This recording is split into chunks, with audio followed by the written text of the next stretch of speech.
What's up everyone, I want to talk about Tekken 7 and the potential newcomers for Season 4. We got a little teaser that looks like a woman on a roof. My best bet is that it's going to be Kunimitsu. Pretty much everyone is saying it's going to be Kunimitsu. There are a few people who believe it could be Jun Kazama if she's returning from the dead, or if she's even dead at all. It could be like Kazumi Mishima where she is dead, but I don't think that's going to be the case for Tekken 7. The idea of June coming back could be something they'll do, maybe for Tekken 8 if they reveal she's been missing or they resurrect her, or maybe she's just going to be around for like a flashback sequence like Kazumi Mishima. But I'm pretty sure that this is going to be Kunimitsu, classic character from I think the first game, and she's a ninja. She's going to play differently to Master Raven and Yoshimitsu, as she has always done for Raven. First character that I think would be coming back after the potential Kunimitsu is Christie. She is the granddaughter of a capoeira master who also trained Eddie. I would like to believe that Eddie and Christie possibly could be a couple by now. I always had this impression that those two had feelings for each other. She does spend a lot of her time trying to look for Eddie when he starts working for Jin Kazama in the Mishima Zaibatsu. But as it seems to be in Tekken 7, he's not working for Jin no longer, as the Mishima Zaibatsu's kind of been taken over by Heihachi, and Jin's been taken in by Lars and Leo. So in the case, we see Eddie fights with Lucky Chloe in probably one of the worst character endings for Eddie ever. He still wants revenge on Kazuya for what happened in his storyline, as well as the death of his master, which would be Christie's grandfather. He hasn't let that go. So where's Christie been during Tekken 7? I'm thinking that maybe unlike Eddie, she's been able to let go of it as Eddie's come back to her life and she's moved forward. And she's going to be brought into Season 4 of Tekken because Eddie still hasn't got over the death of her grandfather and is after Kazuya's blood. She decides to go back into this to get Eddie back, essentially try and help him let go of his hatred, try and let go of this revenge. And I think a good way to change her up from Eddie, because she is a capoeira fighter, her and Eddie have the same moveset, or a very similar moveset. They were trained by the same person, so it makes a ton of sense. For Christie Monteiro's return, I'm thinking they should do a mix of capoeira, her classic style, with luta livre, a Brazilian form of wrestling. While it might sound odd, you have to remember that in Tekken Tag Tournament 2, I believe, Julia Chang actually had a lucha libre style instead of her regular kung fu style, and she was dressed up as a wrestler. Well, I'm not saying Christie Monteiro needs to dress up as some kind of lucha libre wrestler chick, which would be a cool alternate costume, but she doesn't need to have that. I'm saying mix up her moves, a little bit of capoeira, just like Eddie Gordo, but to distinguish her, she has a few extra moves, grabs or wrestling moves that you would find in lucha libre, which is, judging by its name, it sounds like a Brazilian equivalent to the Mexican lucha libre. I'm not entirely sure how similar these styles actually are. What's interesting is that in Dead or Alive 5 and 6 we do have a character called Lisa Hamilton, or better known by her wrestling name La Mariposa. Her martial arts seems to be a mix of capoeira and lucha libre, so I think it would be pretty cool to have Christie Monteiro have this style because it looks cool on Lisa. Why can't Christie have it? And it's a good way to give her something different to Eddie. Maybe after her grandfather's death and Eddie coming home, she decided to do something new in her life and she started wrestling. Maybe it's a phase, maybe it's something she could do permanently, I don't know. But it'll be cool for her to come back into Tekken 7 and she's got a new hybrid style representing two Brazilian martial arts. Another character I don't mind seeing return is Bruce. Now, some people are saying this might be redundant because of the fact Jose Rizal and Fakum Ram both do a Southeast Asian style of kickboxing, which a lot of their moves are basically the same moves as his, or they have similarities with him. So it's kind of like, what does Bruce bring?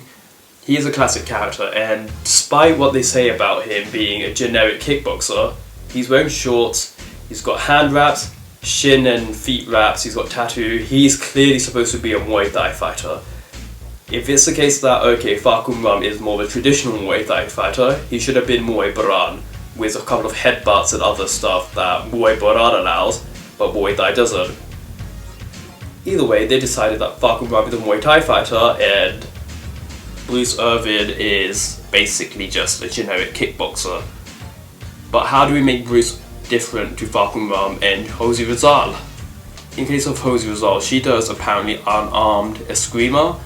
I think a more accurate description of a martial art would be sikaran, Filipino kickboxing, whilst Falcon Ram is Muay Thai. They did say they're adding extra moves, so maybe this time around Tekken 7 could look into sikaran for Jose Rizal and Muay Baran for Falcon Ram. But as for Bruce, what can they do for him to make him stand out from these two and bring him back?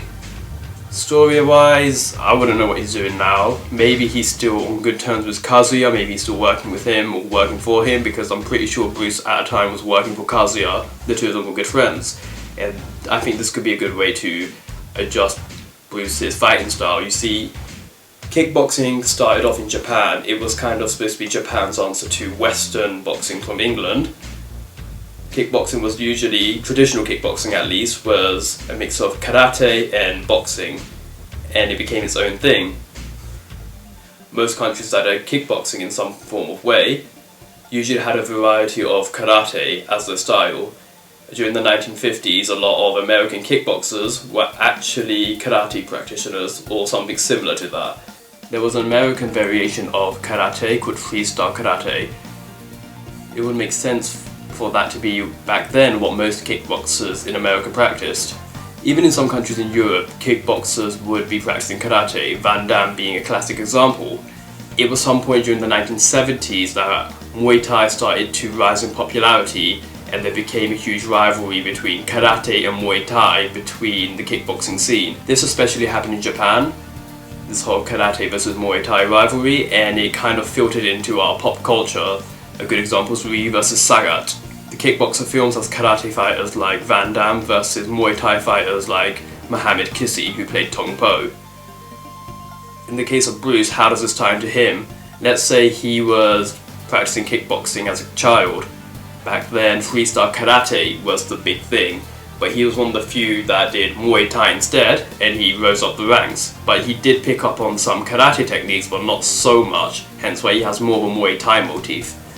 To really drive in that American feeling, as Bruce carried on training, he did pick up on maybe some freestyle karate techniques mixed in with Muay Thai, and when he started working with Kazuya, he got more exposure to karate, as Kazuya is a karate fighter and the two of them have fought together, they work together.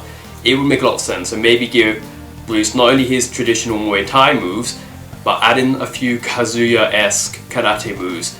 That way it's like, okay, his kickboxing is not just generic kickboxing, it is a mix of Muay Thai and freestyle American kickboxing, and bam, you've got Bruce as a separate character to Falcon Ram and Jose Rizal without being too similar. Because we have Heihachi, Kazuya, Jin as three different karate practitioners. I'm pretty sure having three different Southeast Asian kickboxers is no problem. A Filipino doing sikaran, or unarmed eskrima as they say, an American doing a mix of kickboxing and American freestyle karate, and then a Thai doing Muay Thai, maybe with a bit of Muay Baran thrown in there, and there you have it.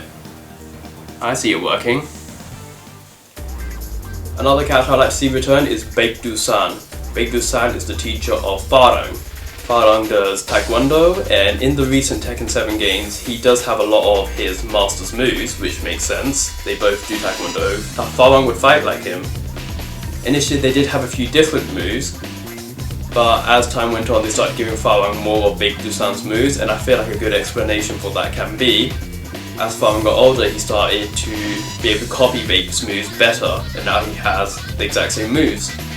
So if Baek Doo San was to come back in Tekken 7, I'm not sure what he'd do storyline wise. Maybe they could give him something new and cool, like what Street Fighter does with Zeku. He's an old guy, but he's cool and he's still trying to catch up with the modern world, or he's trying to keep up with the modern world. So if they could do something like that, I don't mind Baek Doo San having like maybe a new business idea.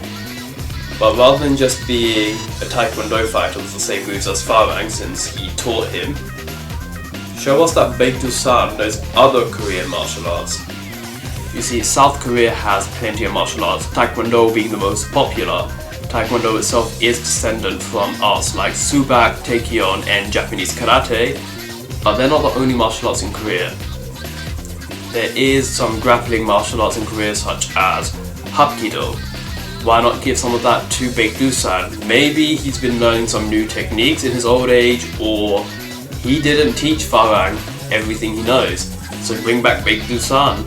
Give him a mix of Taekwondo and Hapkido and bam, you've got a new moveset and it doesn't make him redundant compared to his student. I see that working.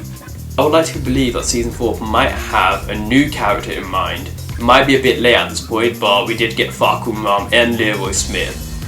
And I'm pretty sure I have a few ideas that I would like to share with you guys about what Tekken 7's new character could be, or maybe a new character for Tekken 8. But for now, I'm going to leave it there.